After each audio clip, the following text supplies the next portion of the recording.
Umeme ni kitu cha muhimu katika uchumi wa taifa letu. Kwa sasa nchi yetu ina umeme mwingi. Uzalishaji wa umeme ni mwingi kuzidi hata mahitaji yetu. Kwa hiyo ni jambo kubwa sana, na sisi kwa maelekezo yake Rais tutahakikisha tunaongeza jitihada za kujenga substation kama hizi katika wilaya zetu nchini, na tutaongeza kasi kuhakikisha kwamba umeme unapatikana wa uhakika sana.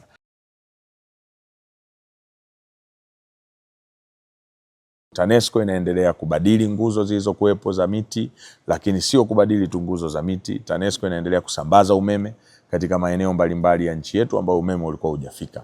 Kwa hiyo mimi nipongeze tena bodi ya TANESCO pamoja na management kwa kuja na wazo la kuanzisha kiwanda hiki. Rai yangu, mfanye haraka, lakini haraka ambayo mna uhakika mkiwasha mitambo sio kesho tena mnarudi kusema kwamba kuna hichi kimekosekana, kuna kile kimekosekana. Lengo letu ni kumleta hapa Mheshimiwa Waziri kwa ajili ya kuja kuzindua kiwanda hiki siku chache zijazo. Kwa hiyo amepita kwa ajili ya kutupa maelekezo na kuhakikisha tunakimaliza kiwanda haraka ili waweze kuja kukizindua na kianze kazi.